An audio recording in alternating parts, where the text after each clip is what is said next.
Well, good morning, y'all, and thank you so much for being here. Dr. Harris and I are here today to provide the people of Alabama with an update on the progress that we've made in reducing the spread of COVID-19, as well as to discuss vaccine distribution in our state. As of Tuesday, Alabama's 7-day average for new COVID-19 cases was 778 per day. Y'all, that's an 82% drop from the high reached on January 10th and the lowest average for daily new cases since late June. Also, the 7-day average number of COVID-19 patients in Alabama hospitals was 686, a 77% drop from the high reached on January the 11th and the lowest average number of COVID patients in Alabama hospitals since June 29 of last year. Y'all, we are definitely indication that we are moving in the right direction, and I certainly want to thank the people of Alabama once again for their tremendous help and support to get us where we are. Even with this positive news, however, Dr. Harris and I are both convinced that we need to get past Easter and hopefully allow more Alabamians to get their first shot before we take a step some other states have taken to remove the mask order altogether and lift other restrictions. Folks, we're not there yet, but goodness knows we're getting closer. Our new modified order will include several changes that will ease up some of our current restrictions while keeping our mask order in place for another 5 weeks through April 9. But let me be abundantly clear. After April the 9th, I will not keep the mask order in effect. Now, there's no question that wearing masks has been one of our greatest tools in combating the spread of the virus. That, along with practicing good hygiene and social distancing, has helped us keep more people from getting sick or worse, dying. And even when we lift the mask order, I will continue to wear my mask while I'm around others and strongly urge my fellow citizens to use common sense and do the same thing. But at that time, it will become a matter of personal responsibility and not a government mandate. If businesses believe wearing masks are important to keeping their doors open and their employees and customers safe, and y'all many do, then they'll have 5 weeks from today to get ready to impose their own policies. As I said, I know other states have started to lift some of their restrictions, and we've been relaxing our restrictions throughout this entire ordeal every chance we could. While I'm convinced that a mask mandate has been the right thing to do, I also respect those who object and believe that this was a step too far in government overreach. Throughout this time, Dr. Harris and I have worked our hearts out in hopes of bringing about a sense of balance to all of this. We've also admitted when we made mistakes, and we've done that a few times as well. The bottom line is we've kept the mask mandate in place for more than a generous period of time because it's helped. And as a result of the people of our state doing their part, we have seen dramatic results and real progress being made. Before Dr. Harris comes up, let me give you a brief update on a few additional changes that are also in the health order. One of the most vulnerable groups, our senior citizens, additional burdens of dealing with restrictions on many of their gatherings. While this has been out of an abundance of caution, an unintended consequence has created loneliness, depression, in some cases mental and physical decline. So moving forward, outdoor programs will soon be allowed at senior centers with new safety guidelines that the centers will need to follow. It's also about time for parents to start finalizing plans for their kids to go to summer camps. Therefore, effective tomorrow, summer camps will be able to resume operations this year, and I don't know who's going to be more excited about that, the campers or the parents. We're also going to lift restrictions on seating limits at restaurants, another small but important step toward returning to whatever normal will soon be. And finally, we are raising the maximum number of visitors from 1 to 2 caregivers to accompany a loved one during their stay at a hospital or nursing home. Let me be clear. All of our hospitals and nursing homes need to update their visitation policies to accommodate this change. And as we continue practicing personal responsibility and move forward in easing restrictions, I want to once again urge patience of Job as Dr. Harris and his team work around the clock to get more shots in more arms. I'm announced that my notes say that by this weekend we expect to have over 1 million vaccines to have been administered.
But Dr. Harris tells me this morning we've already reached the million milestone.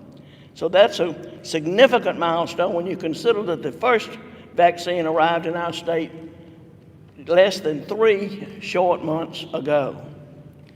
And even with significant increase in vaccine that is coming to our state, we still do not have enough vaccine for everyone who wants a shot. So please be patient as more vaccine arrives each day and our health professionals get more appointments scheduled each day. One final request. I can't tell you how many people have reached out to me and said, what can I do to help? Well, one big way that you can help, and everyone can do this, is to remember the inspiration of the Golden Rule. Look out for your friends and neighbors. If you've had your vaccine, think about an elderly friend or relative who might not be as savvy as you are and give them a call to see if you can assist in getting them registered to get their shot. Or if you've got a car and they don't, think about giving them a lift to one of the distribution sites in the area. As Dr. Harris makes his way up to the microphone, I once again want to thank the people of Alabama. Because of your personal responsibility for our safety protocols, we are finally rounding the corner. Dr. Harris? Thank you very much, Governor. Good morning. Thank you, Governor, for all you're doing to keep our state safe, to keep it open. I really appreciate it very much. Thank you all for joining us this morning. We do have reason for some optimism, although I do want to start on a little more somber note. I think you're aware that this week Alabama passed the milestone of 10,000 deaths so far since this response has begun. We have lost more than 10,000 of our friends and family and church members and work colleagues, and it's just a reminder of what a tough year we've had in 2020. By comparison, the previous 5 years, from going back to 2015, Alabama loses about 51 to 52,000 people a year. That's about the right number, I guess you would say, for a state our size. We've averaged around 52 or 53,000 deaths. This past year in 2020, our preliminary numbers now show well over 64,000 deaths, about 64,400 deaths, so at least 11,000 excess deaths above what we would ordinarily expect in the past year. And remember, our worst days, individual days for deaths, weren't even in 2020. They were in January of this year. So it really has been a difficult year, I know, for everyone. That said, we do see some bright spots finally. Our hospitalization numbers are as good as they have looked since very early summer. The numbers of daily case numbers, the new case numbers are continuing to improve. We're very proud of our vaccination numbers. They continue to increase. And as the governor mentioned to you, we yesterday gave the 1 millionth shot. We're actually, as of this morning, at 1,003,396 shots. We know of some larger sites that have not submitted shots even, so we're even beyond that number and very proud of that. That's a real tribute to our county health departments, to our doctors and pharmacies and hospitals and community health centers, all the folks in Alabama who are pulling together to vaccinate our fellow citizens. We have now more than 1,200 providers who are enrolled in the program. Still, the majority of them have not been able to get vaccine because we just haven't had enough. But we have learned that this coming week, we will actually have more than 100,000 first doses for the first time. That's Moderna and Pfizer. That'll be a new high for us coming into the state. In addition to that, we have about 40,000 doses of the Johnson & Johnson vaccine, or sometimes called the Janssen vaccine. Janssen makes the vaccine and is owned by Johnson & Johnson. The Janssen vaccine is shipping this week. We'll have providers hopefully giving that in the next day or so. We do know that that's a one-time shipment. We've been told that we will not get any additional Janssen vaccine for the next 3 weeks because there was just a small stockpile that all states are getting this week, but there won't be additional probably for the rest of the month of March. Nevertheless, that'll still represent a new high in total doses for us. Our large clinic sites that we had set up around the state last month are giving second dose clinics this week, and the Pfizer sites, the Moderna sites will be doing their second shot clinics this coming week as well. I wanted to take 1 minute just to mention vaccine equity. We've gotten many questions about how we're distributing the vaccine and whether we're doing it fairly. As you know, all across the country, it is African Americans in our state in our country who are most at risk for dying from this disease. And so in many cases, those are communities that lack access. They don't have the ability to obtain vaccine easily. Not a new problem with COVID, but a longstanding problem. So we are working very hard to make sure that those communities have access. Like most states, we are using a federal tool that's called Social Vulnerability Index, or SVI. You've probably heard me talk about that before. But that's a way of making sure that our most at-risk communities are prioritized for receiving a vaccine. I say that to say that not only does that reflect how we allocate our state vaccine, but we are working now with the retail pharmacies in the federal retail pharmacy program to use SVI as well in terms of where they place vaccine in their stores. We've had really good relationships and good conversations the last 2 weeks with Walmart and CVS. They're continuing to add vaccine in those stores. Walmart is going to be up to 123 stores and only have about 20 remaining that awaiting vaccine. CVS is going to have about 66 stores that are going to have vaccine. And all of these additions have been based on the SVI information that we were able to communicate to them. So we greatly appreciate them partnering with us to reach out to the most vulnerable folks in our state. I wanted to mention that we do continue to detect some of the COVID-19 variants that you read so much about. To this point so far, we've only identified the UK variant. We know that the vaccine is effective for that variant, and that's very encouraging to us. There probably are many cases of variants that we've not been able to detect because we do testing for it, but we don't do widespread, large-scale testing at this point. So there may be more out there that we haven't detected. But so far, we feel like we're keeping ahead of that because our vaccinations are effective for that. I wanted to make a final note about visitation. I wanted to just reiterate what the governor said about visitation in hospitals and nursing homes. We very much want people to be reunited with their families and think that's very important.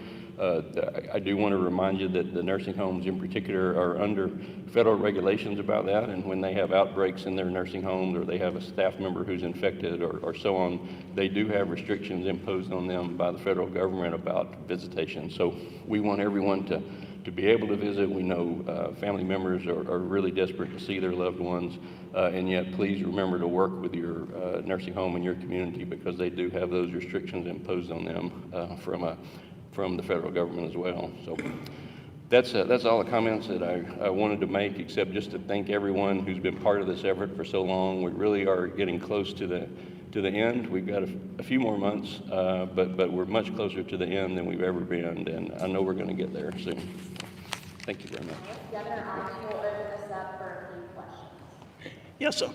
Governor, you mentioned that April 9th is a firm date to allow the mask order to lapse or to no longer be in effect. Is there anything that can happen between now and then that can cause you to change your mind?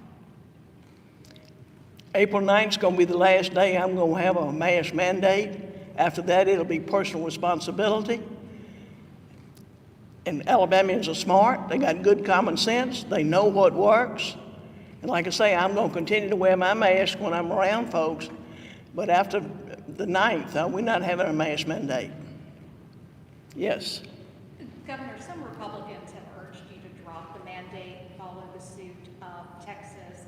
The Senate passed a resolution asking you to drop it, and the Lieutenant Governor also urged you to drop the mandate. What's your response to those requests? Well, maybe they don't have access to the same information I have, and we want to be abundantly clear and abundantly safe before we drop the mask mandate. And we, like I say, we've reached the million dose that's been administered already this week, even before the weekend. That's good progress.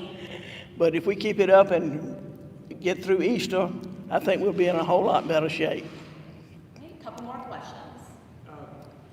Dr. I was going to ask Dr. Harris, can you give us your sense of where you expect vaccinations in the state to stand on April 9th, like how much coverage you would expect by that point?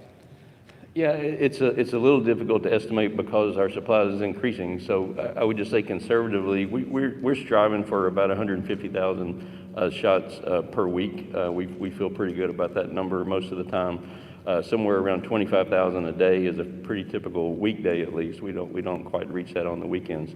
So extending this for 5 weeks would get it another 750,000 shots or so, and because it's a full 5-week period, some of those are going to be second shots. Some of those are going to be people that are fully immunized as well. So our currently eligible group, as you know, is probably around 1.5 million people. So if we can get to somewhere around 1.75 million shots by the 1st of April, I think that's a terrific place to be. Dr. Harris, how many shots is that going to be in the next 5 weeks? Do you estimate? So it's about 150,000 a week is our goal, and so I'm trying to do this math in my head, but I think times 5 weeks, that's about 750,000. So. I could just follow up real quick. Could you just explain in layman's terms, like just why you feel comfortable with that level, with the mask mandate expiring? Yeah, I think overall we're seeing decreasing numbers in most parts of the country, and there's a lot of potential explanations why, but we are striving to reach this herd immunity point at some point, even though we don't know exactly where that is. But we know right now about 500,000 Alabamians have already been infected, and certainly many, if not most of them, have some degree of immunity to this disease. We also know that there are many people out there who have been infected that we probably don't know about, who haven't come to medical attention, but there's certainly a large pool of people who also have some immunity. And then if we're able to give 1.6, 1.7 million shots, that's another pool of people who are immune. So I feel like taken all together, that'll put us in a good position. Yes, sir. Governor, what is your message to businesses who, after April 9th, may still want to ask patrons or customers to wear masks? They're certainly free to do that. They got 5 weeks to develop their policies and put what they want in place. That's perfectly all right. But we're just not going to have a state mandate after April 9th. And this will be our Yes, sir. Governor, looking back at all the Drop your mask. looking back at all the proclamations that we've issued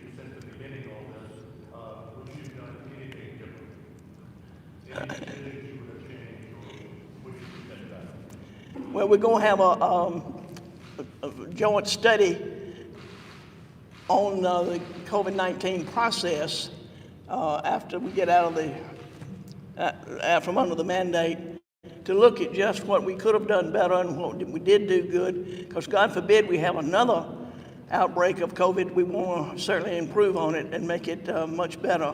And I'll be working with the members of the legislature on that. All right, thank you all.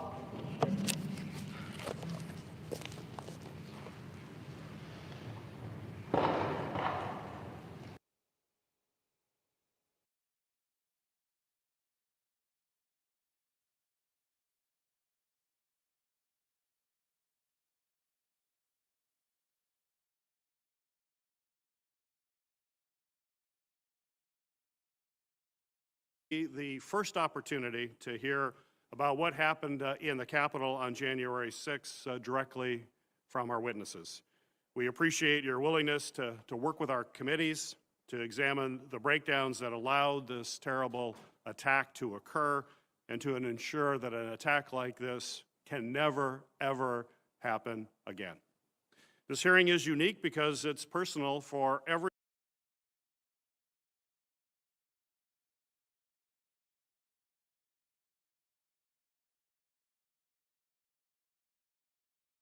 the first opportunity to hear about what happened